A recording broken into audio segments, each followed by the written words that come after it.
قبر کا دن بھی اندھیرے میں ڈوبا ہو تو قبر کی رات کتنی بھیانک ہوگی. اس رات میں تمہیں بھی آنا ہے, اس رات سے ہمیں بھی سامنا کرنا ہے.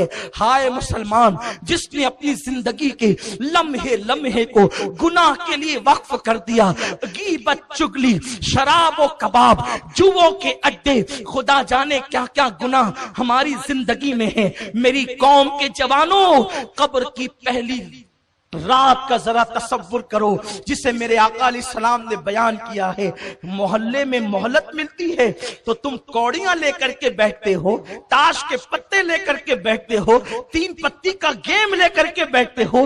اللہ نے تمہیں اس لیے پیدا نہ کیا, خدا نے تو تمہیں قبر کو سنوارنے کے لیے, قبر کو جنت کے باغوں میں سے ایک باغ بنانے کے لیے پیدا کیا ہے. آقا علیہ السلام فرماتے ہیں قبر کی پہلی رات ایسی دردناک ہوتی ہے کہ مردے کو قبر چاروں طرف سے یوں دباتی ہے کہ اس کی پسلیاں ایک دوسرے میں مل جاتی.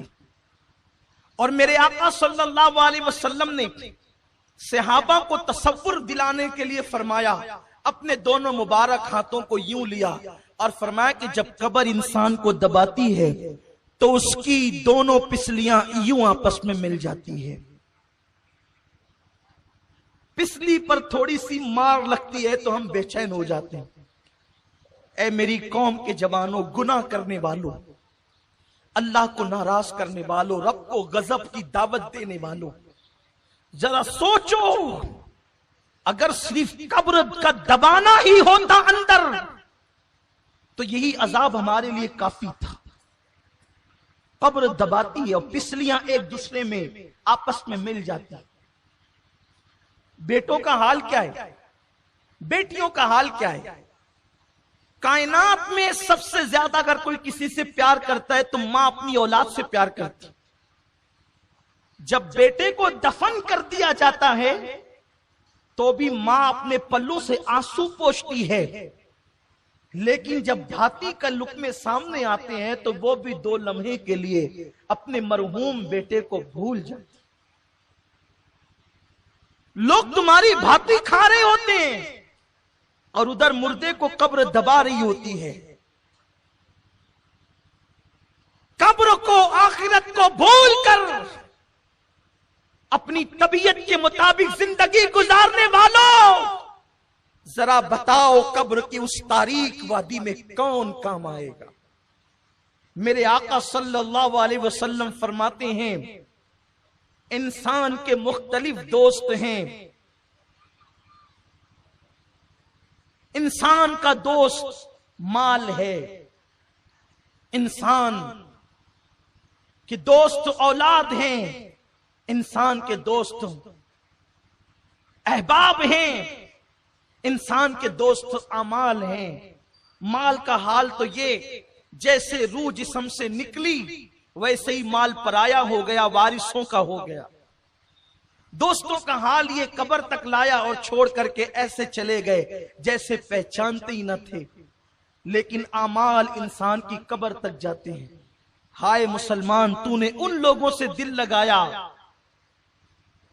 پہلے تو اس مال سے دل لگایا کہ جو قبر تک بھی نہ آنے والا تھا, ان احباب سے دل لگایا جو قبر میں چھوڑ کر چلے جانے والے تھے.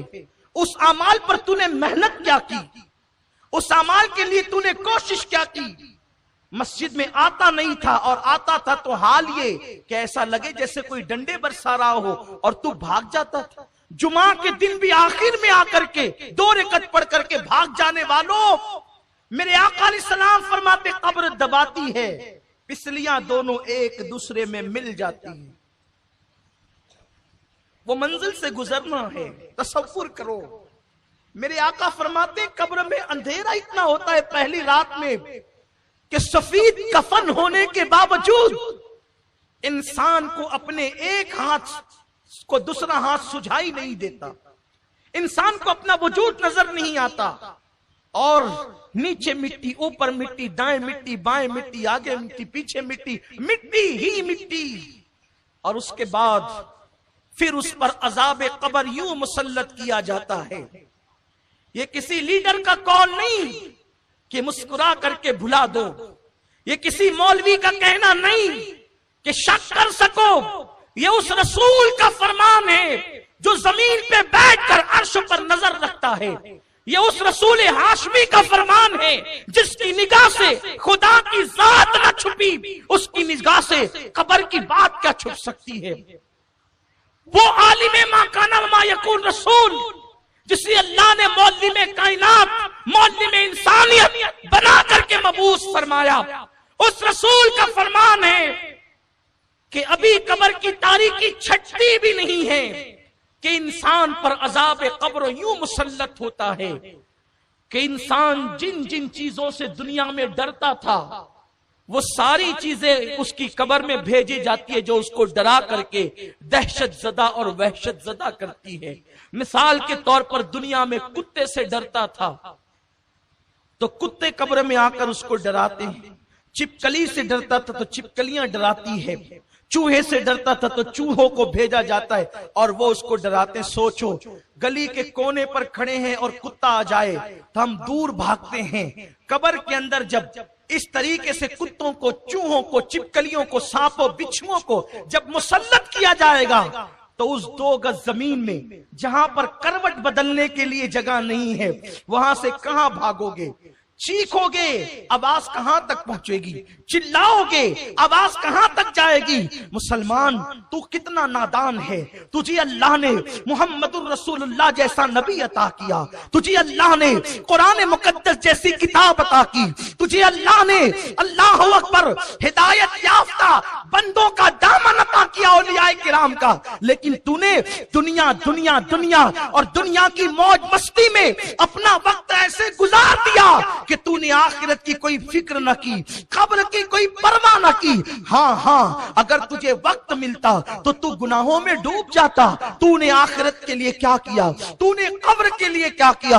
اللہ کے پیارے حبیب غیب دا نبی صلی اللہ علیہ وسلم فرماتے ہیں مردہ اسی سے ہراساں ہوتا ہے، پریشان ہوتا ہے کہ اس کے پیر کی طرف سے عذاب آتا ہے، اس کے سر کی طرف سے عذاب آتا ہے، اس کے کانوں کی طرف سے عذاب آتا ہے، اس کے ہاتھوں کی طرف سے عذاب آتا ہے اور چو طرف سے عذاب آ کر کے اس کو اپنی لپیٹ میں لے لیتا ہے. اللہ کے پیارے حبیب غیب دا نبی صلی اللہ علیہ وسلم فرماتے ہیں حال یہ ہوتا ہے کہ اگر اس نے ایک وقت کی نماز کبھی جان بوجھ کر جاگتے میں قضا کر دی تھی، چھوڑ دی تھی، تو ایک وقت کی نماز چھوڑنے کے بدلے میں اس پر 99 سانپ مسلط کیے جاتے ہیں، جس میں سے ایک ایک سانپ کی طاقت کا عالم یہ ہے کہ اگر وہ کسی پہاڑ پہ ڈنک مارے تو پہاڑ ریزہ ریزہ ہو جائے، اگر وہ دنیا میں پھنکار دے تو اس کی پھنکار کی گرمی سے دنیا کے سارے انسان مر جائیں.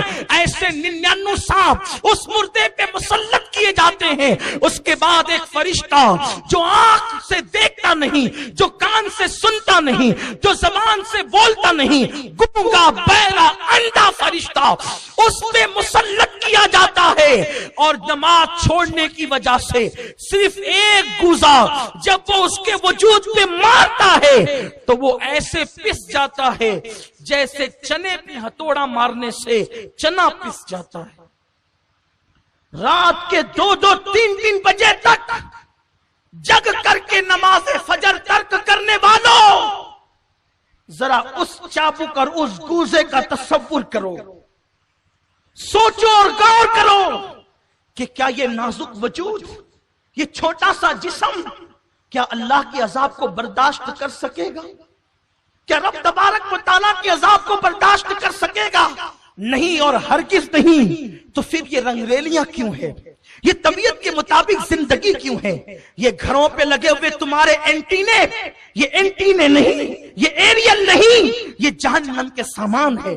تمہارے گھروں کی رنگین ٹیویاں جو تمہیں ڈش لگانے پہ مجبور کرتی ہے، تمہارے بچے جو تمہیں مجبور کرتے ڈش لگانے پر، اس میں 100 سے زائد چینل پر گندی ننگی اور آوارگی کی فلمیں دیکھنے والوں یہ صرف تمہیں نہیں بلکہ تمہاری پوری اولاد کو جہنم کا ایندھن بنانے کے لیے راہ جہنم پر لے کر کے جا رہے ہیں۔ خدارا ذرا اپنے حال پہ رحم تو کرو۔ اگر یہ کہا گیا ہوتا کہ 1 سال کے بعد موت آئے گی تو شاید ہم 1 سال پہلے سدھر جاتے، 10 سال کے بعد موت آئے گی تو ہم 10 سال پہلے سدھر جاتے، لیکن موت نے تو کوئی وقت نہ دیا، کسی کو موقع نہ دیا۔ موت کب آئے گی، کیسے آئے گی، کس وقت آئے گی، کس حال میں آئے گی، اسے پر کوئی اطلاع کسی کو نہیں دی گئی۔ ٹی وی دیکھنے والوں، موبائل کو ہاتھ میں لے کر کے انٹرنیٹ پر گندے مناظر دیکھنے والوں، جس وقت تمہارے ہاتھ میں موبائل ہو اور اسی وقت اللہ نہ کرے تمہیں موت آ گئی، اس وقت جب تم گندے مناظر دیکھ رہے ہو یا فلمیں تم ننگی اور آوارگی کی دیکھ رہے ہو، اسی وقت تمہیں موت آ گئی تو تم اللہ کو کیا منہ دکھاؤ گے؟ مصطفیٰ جان رحمت صلی اللہ علیہ وسلم ارشاد فرماتے ہیں جس کو جس حالت میں موت آئے گی وہ قیامت کے دن اسی حالت میں اٹھایا جائے گا۔ اللہ کے حبیب صلی اللہ علیہ وسلم فرماتے ہیں بہت چھوٹی چھوٹی چیزیں جس کو لوگ سمجھتے ہیں اس پر بھی اللہ لوگوں پہ قبر میں عذاب فرمائے گا۔ میرے آقا علیہ السلام فرماتے ہیں کہ لوگ پیشاب کے چھینٹوں سے نہیں بچتے، اس بنیاد پر بھی اللہ ان کو عذاب قبر میں مبتلا کرے گا۔ اس حدیث کو پڑھنے کے بعد میں نے کتاب بند کی اور میں سوچنے لگا کہ اللہ کے حبیب صلی اللہ علیہ وسلم فرما رہے ہیں کہ اگر پیشاب کے چھینٹے پیروں پر آئیں اور لوگ پیشاب کے چھینٹوں سے نہ بچے تو بھی اللہ ان کو قبر کے عذاب میں گرفتار کرے گا۔ پیشاب تو اپنے پیٹ سے نکلی ہے، اب سے اپنے پیٹ سے نکلنے والی گندگی، اپنے پیٹ سے نکلنے والی غلاظت اگر ہم اس سے نہ بچیں تو اللہ عذاب قبر میں گرفتار کرے گا، عذاب قبر میں مبتلا کرے گا۔ اور قبر کا عذاب کیا ہے؟ کفن چھین لیا جائے گا، جسم کو قبر کے کیڑے، سانپ اور بچھو کھائیں گے، پوری قبر کے اندر آگ بھڑکا دی جائے گی۔ یہ عذاب قبر کی ہلکی سی جھلک ہے۔ میرے آقا صلی اللہ علیہ وسلم ارشاد فرماتے ہیں قبر میں جو عذاب دیا جاتا ہے جو میں جانتا ہوں، اگر تمہیں بتا دوں تو تم گھروں میں رہنا چھوڑ دو اور پاگلوں کی طرح جنگلوں میں بھٹکنے لگو۔ حضور نے نہیں بتایا، صرف اشارہ کر دیا۔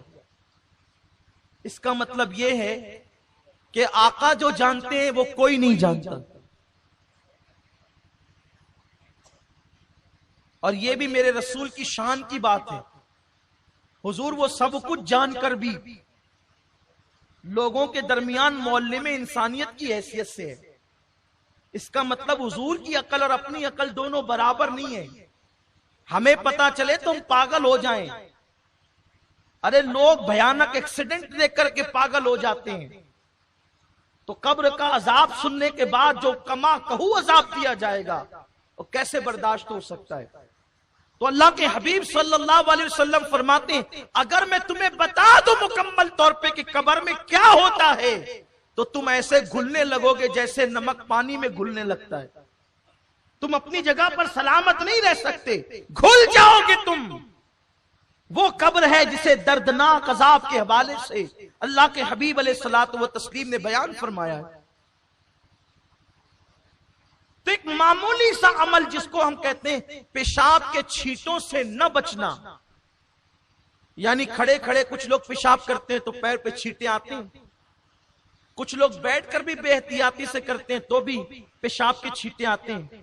تو پیشاب کے چھینٹوں سے نہ بچو تو بھی انسان عذاب قبر میں گرفتار ہوگا۔ حیرت ہے جتنا زیادہ ناپاک پیشاب ہے اس سے زیادہ ناپاک گناہ ہے۔ گناہ اور پیشاب کی ناپاکی میں زمین آسمان سے بڑا فرق ہے، کیونکہ پیشاب اگر کہیں لگ گیا پانی ڈال دو تو پیر پاک ہو جائے گا، بدن پاک ہو جائے گا، لیکن اگر گناہ کا دھبا لگ گیا تو 7 سمندر کا پانی بھی گناہ کا دھبا نہیں دھل سکتے. تو پیشاب اگر ناپاک چیز پیر پہ لگ جائے اڑ کر کے اور کوئی اس سے نہ بچے، احتیاط نہ کرے، تو اللہ عذاب قبر میں گرفتار کرے گا. تو اس سے زیادہ ناپاک تو گناہ ہے.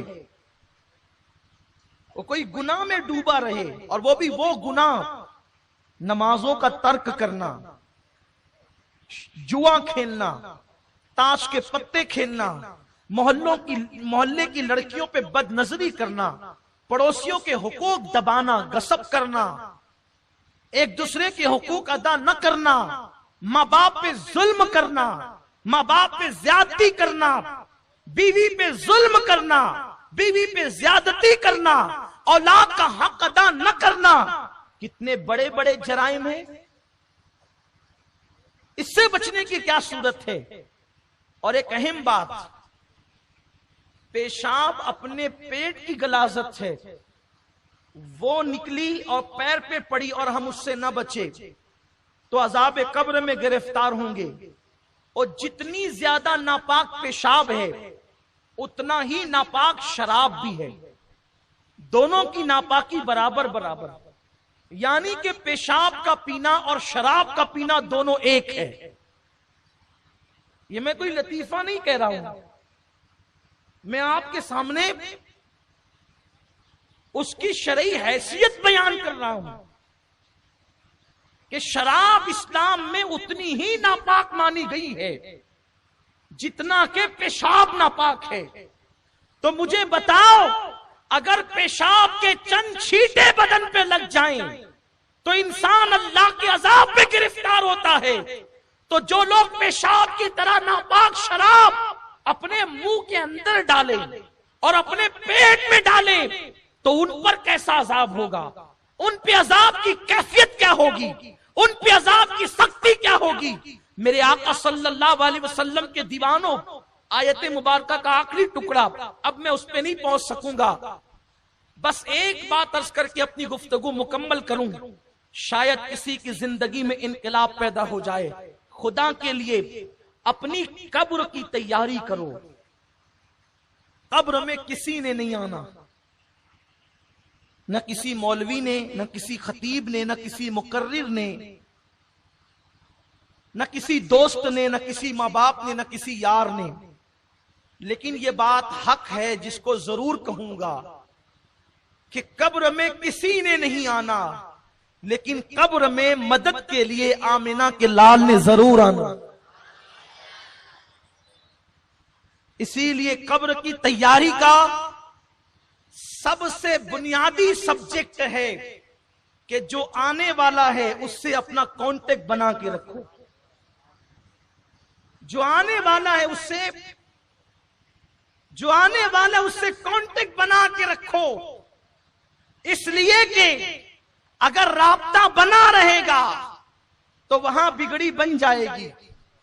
قبر اندھیری ضرور ہے، قبر میں تاریکی ضرور ہے، قبر میں سانپ اور بچھو ضرور ہیں، قبر میں عذاب ضرور ہے، قبر میں آگ ضرور ہے، قبر کا دبانا ضرور ہے، قبر کا بے قرار کرنا ضرور ہے، قبر کی وحشت ضرور ہے، قبر کی دہشت ضرور ہے. سب چیزیں حق ہیں، لیکن اس کے لیے ہے جس کی قبر میں آمد مصطفیٰ نہیں ہے. جہاں وہ آ جائے تو پھر اندھیرا کیسا قبر میں لہرائیں گے تا حشر چشمے نور کے جلوہ فرما ہوگی جب طلعت رسول اللہ. اس لیے ان سے رشتہ جوڑے رکھو، ان سے رابطہ بنا کر کے رکھو. رابطہ کیسے بنے گا؟ نعرہ بھی لگائیں، شراب بھی پیئیں تو رابطہ بنا رہے گا. نعتیں بھی پڑھیں، کیرم بھی کھیلیں، گلیوں میں بیٹھ کر کے کوڑیاں بھی کھیلیں اور خود فتوے بھی دے کہ جائز ہے. ٹھیک ہے، اب آپ کے فتوے پہ عمل ہوگا. اللہ کے حبیب صلی اللہ علیہ وسلم فرماتے ہیں ایک زمانہ ایسا آئے گا قریب قیامت کہ جاہل لوگ فتویٰ دیں گے اور وہ خود بھی گمراہ ہوں گے اور دوسروں کو بھی گمراہ کریں گے. آقا علیہ السلام فرماتے ہیں ایسے لوگوں کے پاس نہ بیٹھنا. فتویٰ دینا مفتی کا کام ہے، آپ کا نہیں. لیکن میں سمجھتا ہوں بیچارے مفتی صاحبان تو فتویٰ بہت کم دیتے ہیں. ہوٹلوں پہ بیٹھے ہوئے ہماری عوام فتوے زیادہ دیتی ہے،